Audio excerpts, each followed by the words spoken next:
One of my best buddies, a cat named Rob Boyle, is a folk and blues singer-songwriter in St. Louis.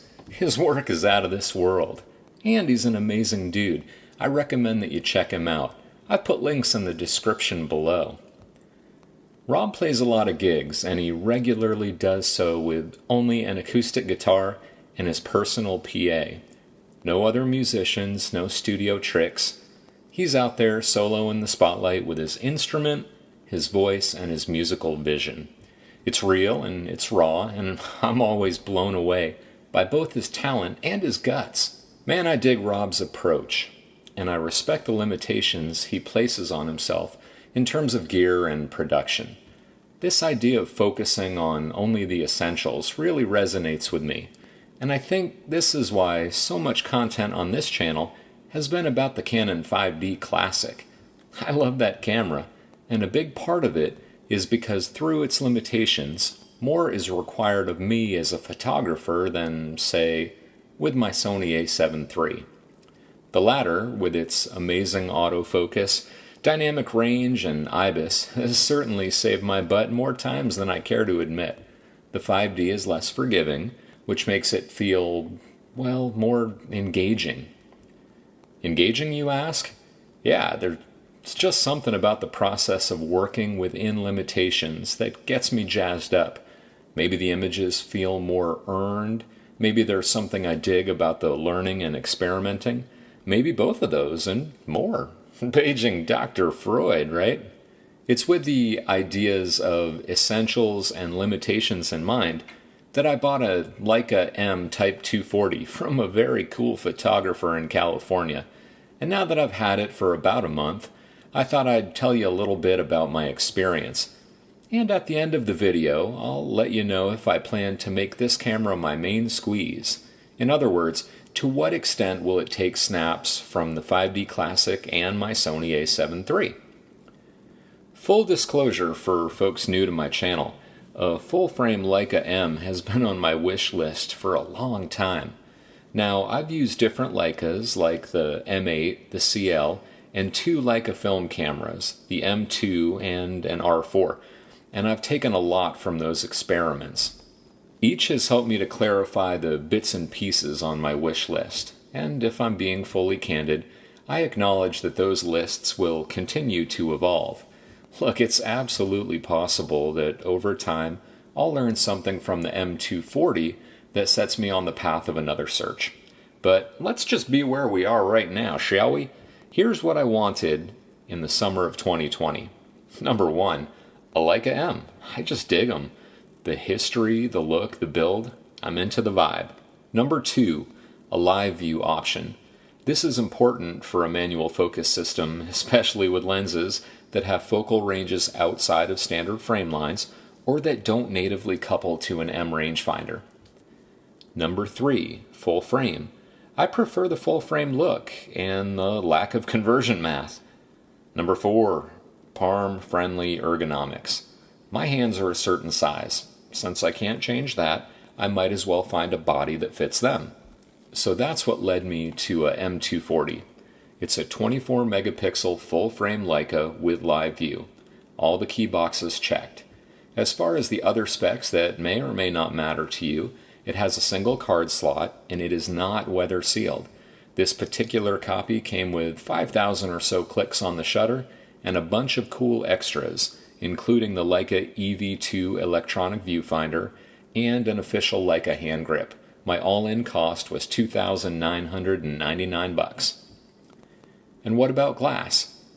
Over the years, I've picked up a couple M-mount lenses and a pair of adapters, so I've started with the following. Let's look at the M-mount stuff first. First, I have a Voigtlander 15mm super wide Heliar aspherical 3 f4.5. And then I have a Voigtlander 35mm color Scopar f2.5. And then, using adapters, I have access to a Leica 50mm Sumatar, which is L39 screw mount, a Leica R24mm f2.8, and a Minolta 28-70 f3.5 to 4.5. Alright, let's talk about how things have shaken out over the last month. Some of it's been great, some of it has been challenging, so buckle up for a longer review. In terms of use cases, I shot several different styles with this body. As of the time of this video, I've used it on 9 professional real estate shoots. In addition, for about a month, I made it my primary camera for long exposure impressionist work that I used to post on Instagram. And finally, it was my standard walking around shooter for documentary and travel photography. I'm going to show you a bunch of images that cover each of these applications while I talk through the experience, so let's start with the business stuff. Did the Leica get the job done on real estate shoots? Yes, I'd have to say so. The jobs I delivered to clients were well received, and parts of the experience were great. First, let's hit the pause button for a little context. There are different techniques for real estate photography. I shoot exposure brackets in sets of 3, which I combine in Lightroom to make HDR images. I have shot with flash in the past, which I think can produce great results, especially in situations with a lot of dynamic range. Imagine bright windows in a dark room. But there are trade-offs to shooting with flash. You need to buy and haul around extra gear, there are more variables to consider, and ultimately, there's more fiddling and calculating on the job. So, bracketing it is for me. My primary real estate lens is a 15mm Voigtlander, which I adapted to my Sony a7 III a year or so ago because I find manual focus is easier. You can just close the aperture to f8, focus once, and forget about it for the rest of the job. Very useful in dark, low-contrast environments like empty beige rooms, as autofocus lenses can struggle in these situations. Okay, now that we have some context, let's talk about how the Leica performed. I meant it when I said there were parts of the experience that were great, and 3 things really stand out. One is the flip-up EVF. Because there are no built-in rangefinder frame lines for a 15mm ultra-wide lens, I had the choice of using the rear display or the EVF. I chose the latter, largely because it flips up, which is incredibly useful in real estate because I typically shoot from below eye level to get a good mixture of floor and ceiling. It's nice to bend less in a scenario in which I'm shooting, say, 60 or 80 bracketed image sets. The other piece that was awesome is that when you shoot exposure brackets with the Leica, half pressing the shutter gives a live view of the first and darkest of the 3 bracketed images. This allows me to see just how much detail I'm capturing in the highlights and adjust the exposure compensation accordingly. Hey, hot tip here. It's much easier to salvage details in shadows than highlights, so knowing exactly what I'm getting in those highlights is especially useful. The last pleasant surprise was the battery. I got well over 500 shots while using the EVF. Not quite as good as the Sony Z battery, but way better than when I was using a Fuji X-T2 or when I demoed a Canon RP. Other parts of the experience were mixed. For example, I liked the colors indoors, but less so outdoors. White balance in dappled sunlight required significantly more tweaking than on the clinical Sony or my 5D Classic. White balance inside was awesome though, maybe a bit cool, but that's more my style. I tend to prefer whiter whites and less yellows and oranges in real estate interiors. A few parts weren't great. On 2 occasions the camera froze up and I had to pop the battery to get back to business. This was frustrating not only because of the freeze-ups, but because I had to remove both the Leica grip and my Arca Swiss tripod mount to get to the battery compartment. It's not a quick process. Between the 2 of us, dynamic range wasn't great, workable but not special. I'd compare it to my old Canon 5D Mark II, with which I shot many successful jobs. It was certainly not as impressive as, say, the Sony a7 III. Of course I knew going in it wasn't going to be as good as a modern backlit Sony sensor, based on seeing other people's images and reviewing the DxO Mark numbers. But in the spirit of describing my experience, I think it's worthy of note here. It is a limitation to be considered. Some of you may be wondering if having only 1 card slot was an issue for me. Well, I have to admit that I would have preferred to have 2 card slots. Tony Northrup has succeeded in his quest to terrify me. But I didn't experience any failures, And the reality of real estate is that there are very few moments that can't be replicated. It's not a wedding. In a worst case scenario in which I lose a full set of images, I would likely be able to go back to the property and shoot again. And if I was going to commit to this as my primary real estate shooter, I might buy a portable SD card backup. In other words, there are workarounds. It's not a deal breaker in my opinion. Great, enough shop talk, let's move on. Since the Leica M mount is all about prime lenses, I bought a $50 Minolta 28 to 70mm zoom lens for my long exposure impressionist work, and it worked reasonably well. The images seemed to have more of a contrasty, punchy look than those I was getting with the 5D Classic, but the difference is subtle enough that it's easily accounted for and adjusted in Capture One, which is what I use for most of my personal photography work.